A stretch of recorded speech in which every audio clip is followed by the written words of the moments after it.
Before we start on our journey, here's a quick reminder of the various periods of history to which we will refer. It's reasonable to assume that one era blended into another, with significant overlap.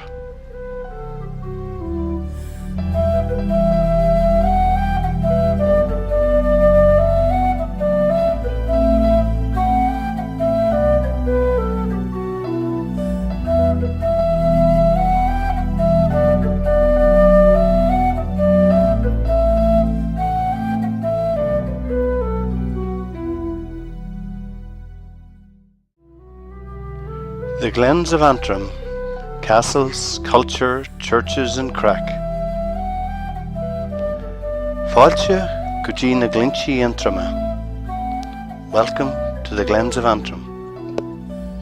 Sure, I know every stone, I recall every tree, where the green glens of Antrim are calling to me. The Glens of Antrim have long been known for their beauty, their history, and their rich cultural heritage. A long history of settlement and war is marked in the landscape by prehistoric stone tombs, churches and castles. Hidden in the mists of bygone days are the chronicles of the people that inhabited the glens. It is known that human settlement has existed here since Mesolithic times, and since then the local people have developed a distinct identity and a very strong sense of place.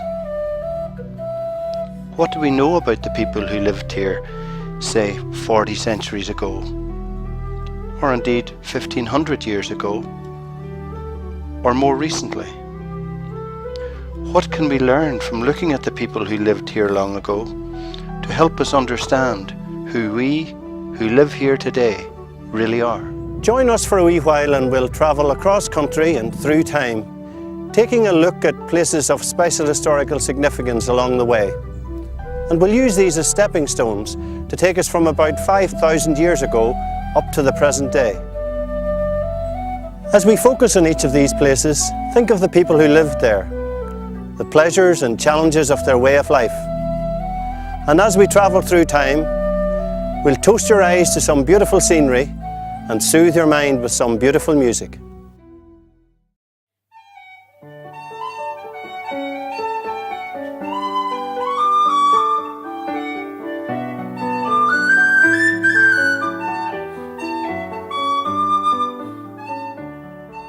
The first stop on our journey is to Bulla. Tív Bulla comes from the Gaelic language, and the most commonly accepted translation of it is Mountain of the Bullying. Bullying refers to taking animals up to the high ground for summer pasture. We asked local historian Dominic O'Loan to tell us more.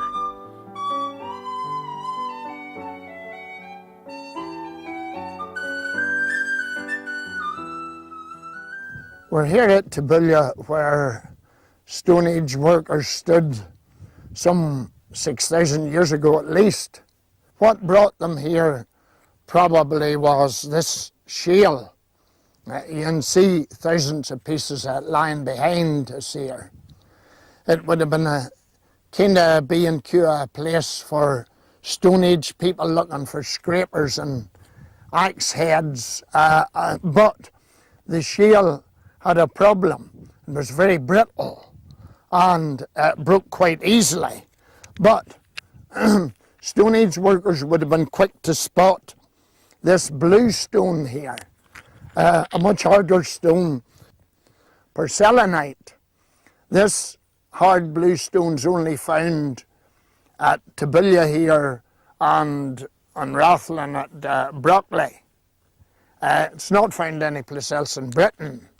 Bulla gained its fame from the next settlers who came in, who were the first farmers to arrive in Ireland, probably about 3,800 BC. And they would be known as the Neolithic or New Stone Age people. They brought in with them cattle, sheep, goats, and also they would have grown a very early form of wheat and barley. And They exploited this here. They were coming from Britain, from what we might call their own people, who had come on a wave right across Europe into Britain, hence in Ireland. And when they made stone axes especially, they had their own people to contact back to in Britain. And the fact that all transport was by sea or river, it was easy to transport their porcelainite stone axes. It's reckoned that there's about 8,000 have been found in Britain and even in continental Europe.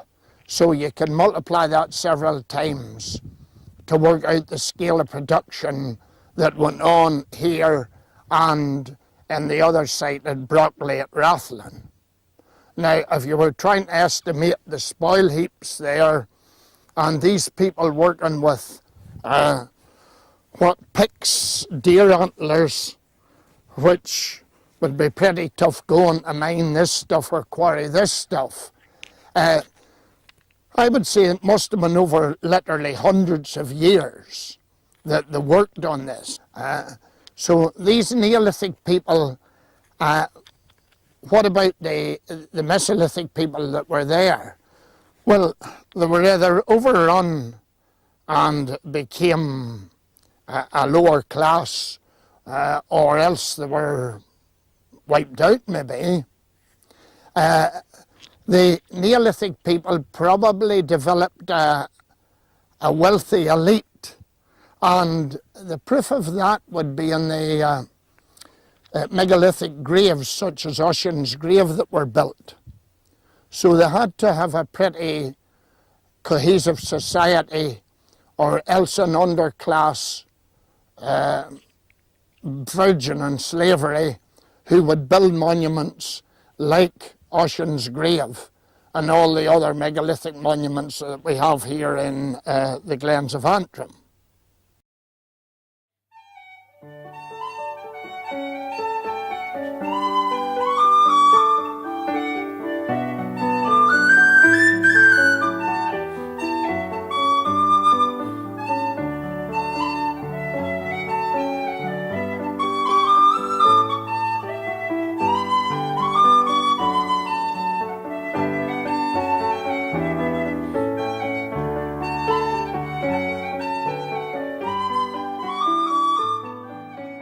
As local poet Sarah Quinn wrote, "Tiv Bulia reigns king of the glens, overlooking 3 of the 9, and proud he must be to have such a view of his kingdom, scenic, sublime."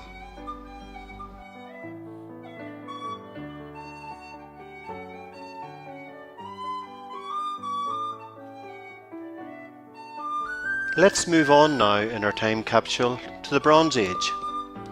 This lasted from around 2500 BC up until around about 600 BC. And we land on a mountain which is known variously as Lurigithan, Lurig and Lurigaden. The name comes from the Gaelic meaning the ridge of the brow or forehead. Lurig was the location of a promontory fort, and this is evidenced from the ridges that can be seen to this day. It has also become well known in recent years on account of the Lurig Run in the heart of the Glens Festival. This is a popular event with both locals and visitors.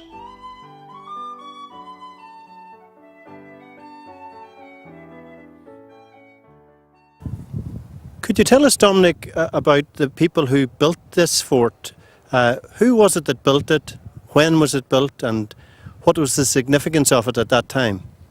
It's reckoned that they were built around 1200 BC and occupied for at least the next 400 to 500 years. Although it's thought that they were probably occupied by the Celts eventually, but it was Bronze Age people who originally built them. Tell us something about the Bronze Age people, who they were and what the significance of their metalworking was at that time. About 2,500 BC, metalworkers either came in to Ireland or else their skills were taken in Ireland by the Neolithic, the New Stone Age people. I suppose strictly you would say the Bronze Age was from 2000 BC to the coming of the Celts about 500 BC. Well, where did they come from, the Bronze Age people who came here? There's a number of scenarios that the archaeologists would propose. First, that there were small-scale invasions, probably from Britain, of Bronze Age people, such as those that were the likes of the hill forts such as Mamtor and Derbyshire. They may have invaded, they may have taken over parts of the area, but the Neolithic, the New Stone Age people who were already exporting stone axes and other stone tools by the thousands obviously saw what was going on, and there was a possibility that they just lifted the ideas and there was no real invasion of a different race of people into Ireland or into the Glens here even. Craftsmen of the Bronze Age could have come in and sold their skills here, and probably it's a mix of them all. And I think there might be agreement that at least there were some incomers from Britain and probably northern France. Just as you refer to these Bronze Age people, Dominic, could you tell us what different culture, what different customs they would have brought to the area? Just as the Neolithic people brought farming, the Bronze Age people would have brought farming to probably a new level.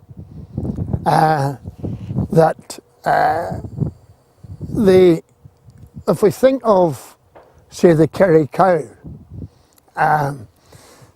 the Kerry cow is probably the oldest breed of cow in Europe, and it's bred from the Celtic Shorthorn, despite the fact that the Celts weren't to make their appearance for another 1,000 years.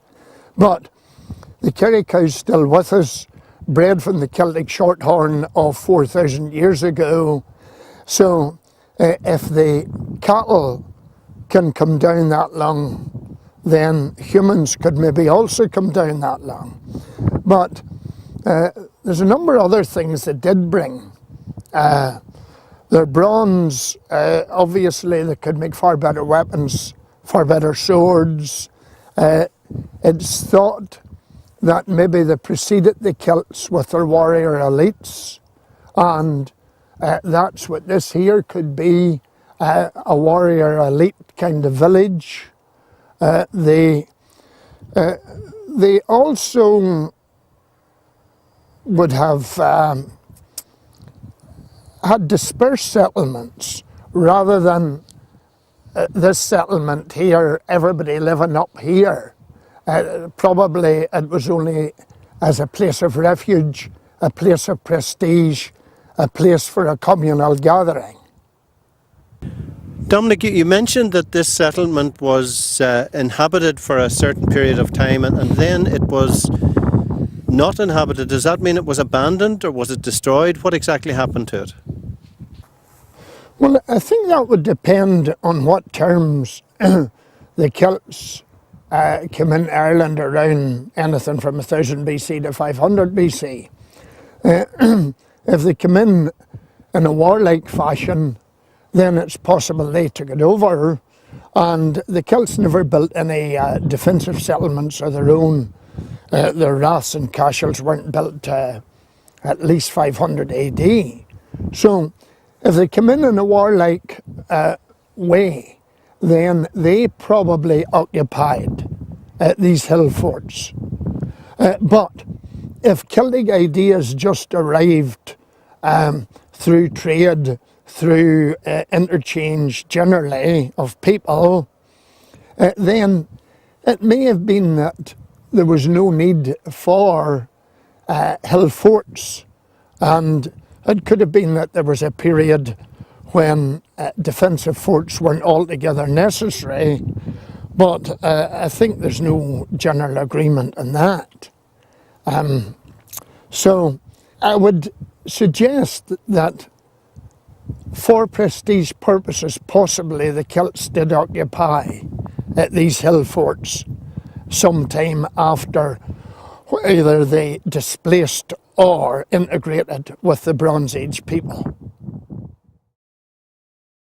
Knockdhu Promontory Fort is situated between Glenarm and Larne, just above the coast road. It was excavated by the Time team in 2008, and further by Queen's University and DOE archaeologists. A very large village of over 70 houses was uncovered, and the style of the tools discovered there placed it in the later Bronze Age, from about 1200 BC to 800 BC. It would be reasonable to think that the promontory fort on Lurig had many similarities to this one.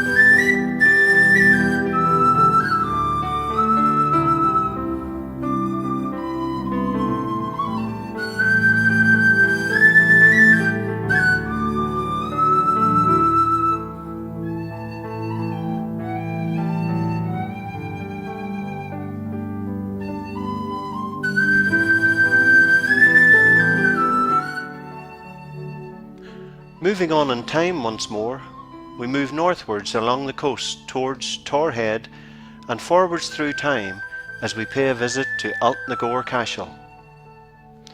This feature dates from the period between 600 AD and 1200 AD. The name Altnagore also comes from Gaelic and probably means height of the goat. As we view this site, it's worth mentioning that we are just about a dozen miles from Scotland's mainland and islands, and this fact explains the significant influence that Scotland has had on our area and people over the years. There's 40,000 of these ring forts in Ireland.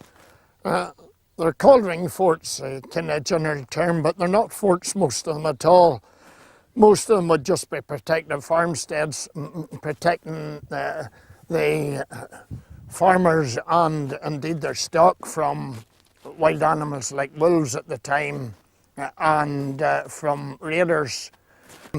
The counterpart of the stone cashel here would have been the rath where you had earth and no stones. The earth was thrown up on a bank, maybe 6 foot high, and then you had the benefit of the moat or ditch that was dug out so that you maybe had 12 foot in height and you could put timber on top of an earthen structure. You can't very well put timber on top of that there. The ones nearest us would be at Cushkib, up behind Tivera. There's a double rath there. I think the thing that's most interesting, who built it, who lived here, how long did they live? And we're getting extremely close to our own ancestors. While we mightn't have much of the Neolithic or the Bronze Age bloodline in us, we certainly have the Celtic bloodline in us, and it was the Celts that built this. And who were the Celts?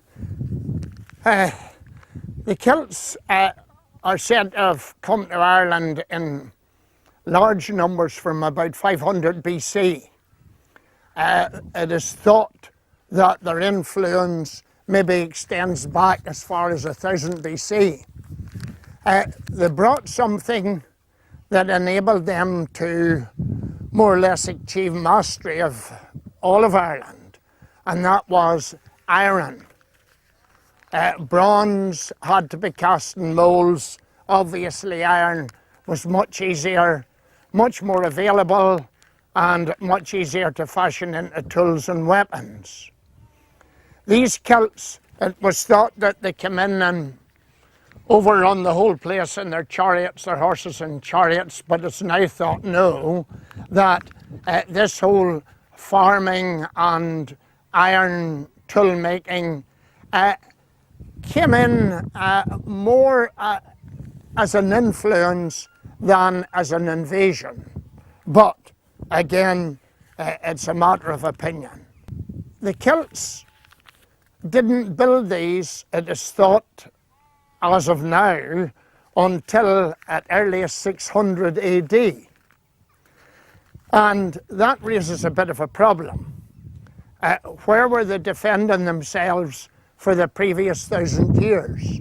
We could say they took over the hill forts from the Bronze Age people, but the Celts came in great numbers eventually, and well, I would offer an opinion that they used the woods as a refuge. If you drive your animals into the woods and there's somebody raiding, it's not easy gathering them up. What did these Celts bring apart from advanced farming techniques? They brought a religion with them, and the top boys there were the Druids. The Druids were magicians, they were priests, they were political string pullers, if we like. They were pretty all-powerful. The Druids clashed, as you would understand, violently with Christianity. And Christianity got round some of it by using Celtic festivals and more or less Christianizing them. Now, how long they were used, I think they would put the date at latest about 1200 AD. So about 600 years. The Normans were coming in at that point, but that then, or the Anglo-Normans anyhow, these would have been rendered obsolete certainly as defences. Of course, another thing that the Celts brought was the Gaelic language, which is very much alive in Ireland to this day, and also in evidence in the place names of the Glens. Mam Tor in Derbyshire was excavated in the 1960s by Manchester University students and archaeologists. They established it as a Celtic settlement on top of a Bronze Age settlement and dated it to 1000 BC. This makes it very possible that strong Celtic influences were coming into Ireland as early as 1000 BC. So our Celtic ancestors may have brought their culture and customs to our shores some 500 years earlier than we previously thought.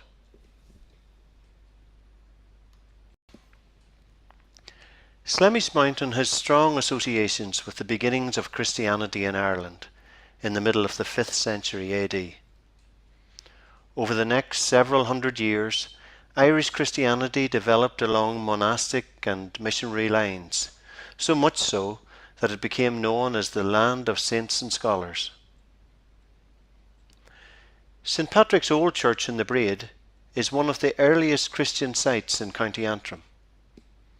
It is said to be built on the site of the residence or fort of Milcoo, St. Patrick's slave master. The story that this Christian church was built on the site of a Celtic fort is perhaps to indicate the supremacy that Christianity gained over the Celtic religious traditions.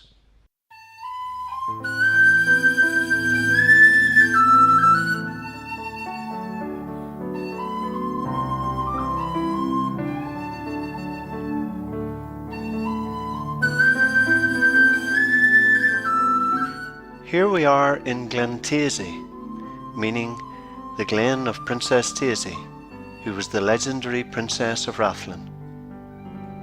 According to the legend, the Celtic warrior Conall married Taizé, and they lived here in Doon Taizé. Doon Taizé is known today as Brewmore Motte. These forts or mottes are visible signs of different cultures meeting together: Celtic, Vikings and Normans.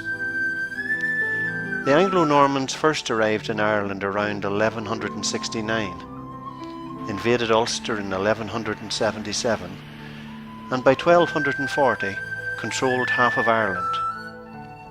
Celtic raths such as Doon Taizé were seized and built higher with a wooden castle on the top. The MacQuillans, very much of a Norman descent, were to engage in a long struggle with the MacDonalds for mastery of the Glens, with the eventual defeat of the MacQuillans at the Battle of Ora in 1559. It's worth noting that the MacDonalds were Celtic, but with strong Viking, Somerled and Norman, Bissett bloodlines. Since they all shared the same Christian beliefs, their disputes and battles were political rather than religious. We'll turn our attention now to Bunnamargy, built by MacQuillan, but which became a MacDonald shrine where many of the MacDonald leaders rest, for example, Sorley Boy. Bunnamargy means the foot of the Margy River. This Andrew Nichol picture from 1828 gives a good impression of what the site would have looked like at that time. We called on local historian Frank Rogers to tell us about Bunnamargy. It was founded apparently by Rory MacQuillan. 1500 is the date that is given for the foundation of the monastery. Well, it could very well have been formed a little bit earlier than that, possibly in 1485. And it's also very likely that it stood on the site of an earlier monastery. And very often a monastery was attributed to somebody, as in the case of Rory MacQuillan, when really all he did was possibly improve it or make a reconstruction of some part of it. And these monasteries, the Franciscan monasteries, they were very popular. There was something like 44 of them founded within the space of 100 years in the 15th century. And they were founded very often in rather isolated places where the writ of the English monarchs, the Tudors, didn't run. And they were peculiarly suited to the Irish kind of life, which was quite simple and unsophisticated. If the MacQuillans had some hand in restoring founding or whatever, would they have been following a kind of a Norman tradition of founding monasteries, or would you have thought at that stage they were more Celtic in their outlook? And I think really, you're in it's a kind of a transition period between the two. The monasteries, as you suggest, the Normans, as you suggest, were great founders of religious institutions. But I think this one owes more probably to a Celtic tradition than to the Norman tradition. 1584, the abbey here was desecrated when a group of English soldiers camped in it, brought in their horses and left them inside the church here. The MacDonalds, who had displaced the MacQuillans by this stage, and this is really a MacDonald monastery, it positively heaves with the dust of the MacDonalds. The MacDonalds had replaced the MacQuillans, and they gathered in 1585 when the English were encamped here. They gathered over just across the way there at Dunamallet, and they attacked the monasteries with lighted staves, and they set fire to the thatched roof, and the roof burned down. And it seems to have been rebuilt again, and in there's not an awful lot of documentation about the monastery, but in 1639 it was used as a place where a lot of Scots people were confirmed. So it was still in use, had been rebuilt. The Third Order of St. Francis was still in it in 1639. It seems to have ceased as a place of worship a couple of years after that, at the time of the Irish Rebellion in 1641. Although the monastery was founded by the MacQuillans, as far as I'm aware, there's only one MacQuillan who is buried here. And that is, she's supposedly buried underneath this headstone, this rounded holed headstone. And her name was Julia MacQuillan. She's the most famous resident, I suppose, of Bunnamargy. And she was known as the Black Nun. I'm not quite sure whether that was on account of her rather grimy appearance or of the habit that she wore. But she was known as the Black Nun, and she was credited also with the power of prophecy, apparently. Moving southwards again, we come to earth once more at Red Bay Castle, a prominent landmark between Cushendall and Glenariff. Well, Dominic, I've heard that this was a Mott and Bailey construction, but I know that there was several other phases of building after that. Perhaps you could talk us through those. Well, there were phases after the Mott and Bailey, but there was phases before it. Probably we're standing on 3,000 years of history. It may well have been a promontory fort before Lurig became the imposing fort that it is. But it would certainly have been a Celtic wrath, and then when the Normans came along, they would have built their Mott and Bailey castle on top of it. It would have been a wooden structure, and probably in the time of the Bissets, who were Normans, they probably built the first stone castle on it. When is quite impossible to say. And after that, the castle seemed to have been abandoned as a place of occupation for many years, and you have to come away forward into the MacDonald era before we find it restored and used for living in and for defensive purposes. Could you tell us something about the most eventful period in the history of Red Bay Castle? Probably the period about 1550 to about 1650 was the most dramatic and traumatic period, 100 years of turmoil, we might say.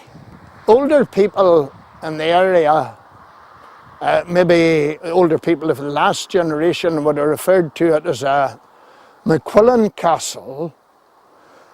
When that was, there's no definite proof of it. We would understand it, most people would understand it as a MacDonald Castle, and it's over that 100 years that the MacDonalds are going to feature in the turmoil that took place. Could you give us some indication of the broader political context at that time?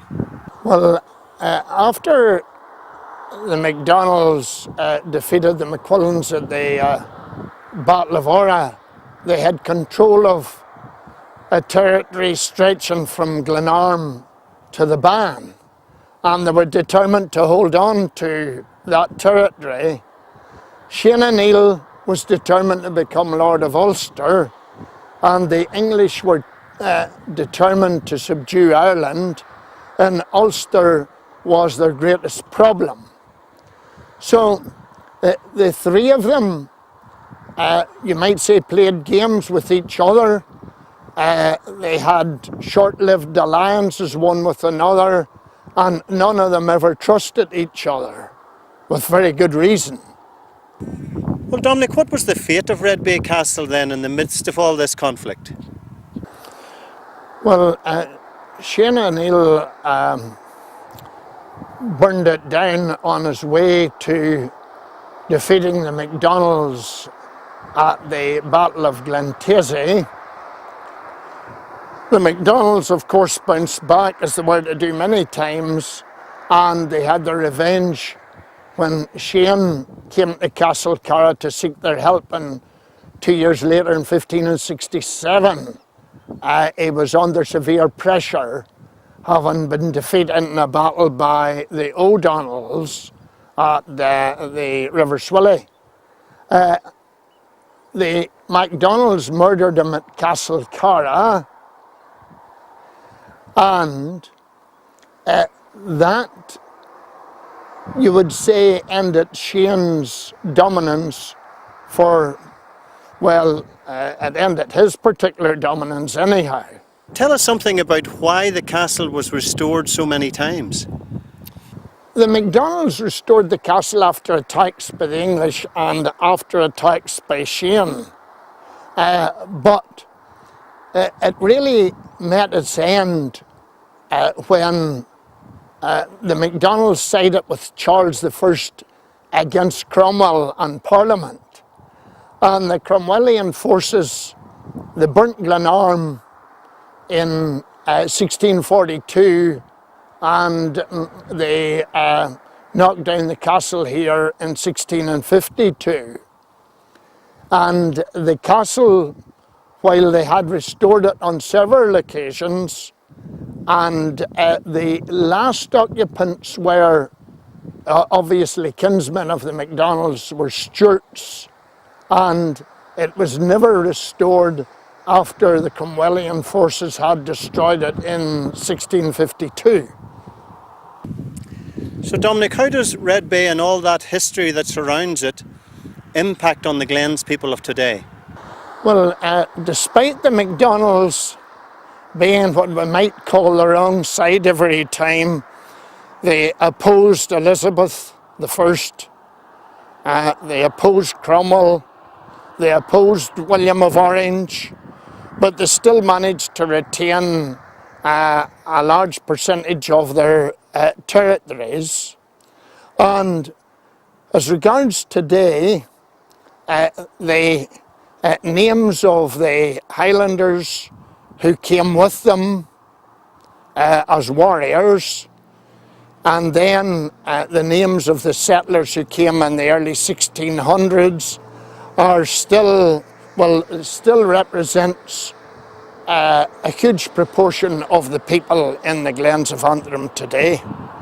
We move now from one former MacDonald castle at Red Bay, which was destroyed, to another MacDonald castle in Glenarm, which has survived to this day, despite all the political and religious turmoil of the 1600s. We called on local historian there, Felix MacKillop, to tell us more about this. As far as the plantation of Ulster is concerned, Ulster was the last province to come under the forces of the English crown. And really everything tended to change at a period known as the Flight of the Earls in 1607, when the Earls of Ulster had to leave the area and get out of the country. Their lands were then confiscated by the English Crown forces and were parcelled out to English and Scottish settlers. Now, you may ask, for example, how did Randall MacDonald, a Catholic landowner, probably the major landowner, Catholic landowner in Ulster, how did he manage to hold on to all his land when all those others around him had lost theirs? And remember, Randall had fought along with these Gaelic earls against Queen Elizabeth's forces and had been involved in many battles against them, and yet he still held on to his land. Now, when Elizabeth died in 1603, she was succeeded by James VI of Scotland, who became James I of England. And Randall made sure that he got well in with James I, had good relations with James I, and as a result was able to hold on to his land. Now, the Earl of Antrim's estate, along with the counties of Antrim and Down, were not part of the plantation of Ulster. The Earl of Antrim, or Randall, who later became the Earl of Antrim, brought settlers in here into his estate along the Glens of Antrim. Now, why did he do that? Mainly because, possibly because, he was regarded by great suspicion by all those commanders of the armies who had fought against him. He had fought many battles against him. They still were not convinced that he was a royalist. They were also a little jealous of the fact that he had such good relations with James I.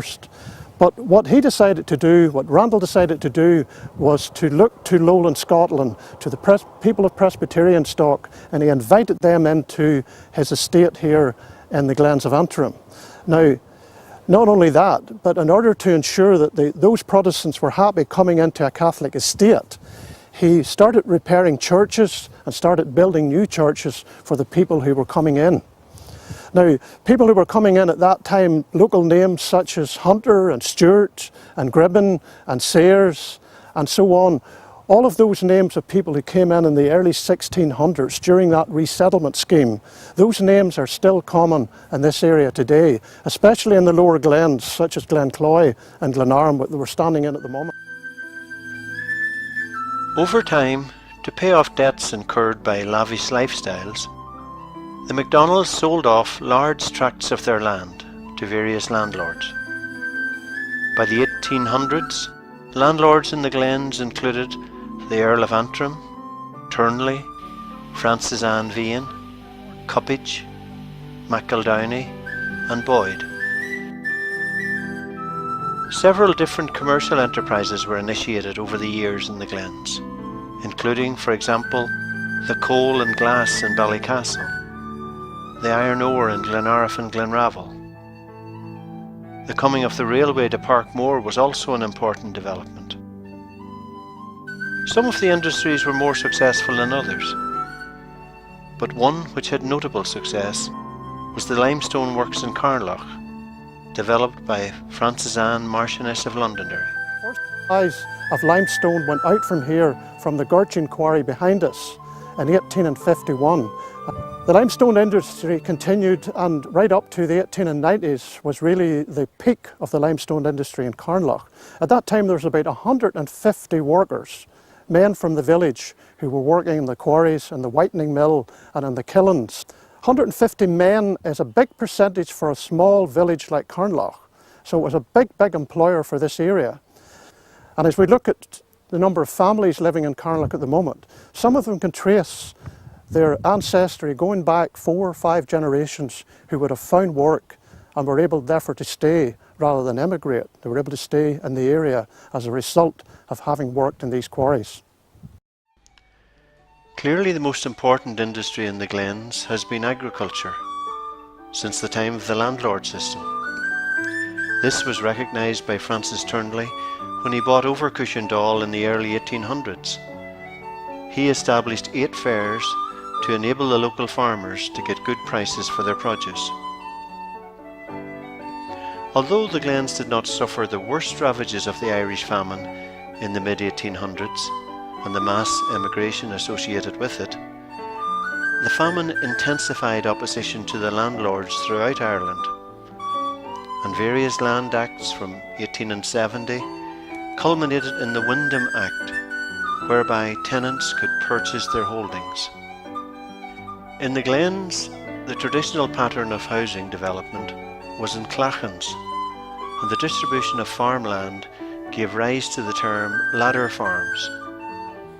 Over time, the mechanisation of farming required larger holdings to ensure profitability, and today farming is mainly a part-time occupation, with farmers supplementing their income with other work.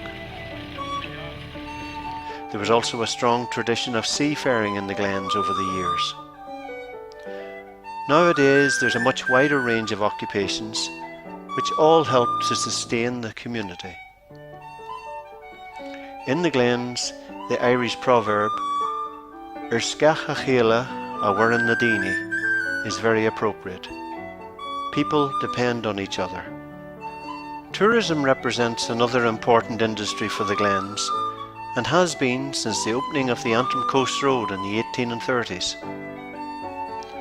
Every year saw a growing influx of visitors from other parts of Ireland, Scotland, England and beyond. This trend has developed to the present day. Visitors appreciate the sense of community they find in the area. This is reflected in the way that people come together to organise events for themselves and others. A highlight of the year for the community and tourists alike is the Heart of the Glens Festival. This is essentially run for the community, by the community, and the large numbers of visitors who attend are all made very welcome. Over the years, many who came as visitors to the Glens have met their future spouse here and have chosen to come and settle down. Another interesting point about the Glens is the success that Glens women have in coaxing their husbands to come and live here. This has resulted in a regular influx of new family names to the area.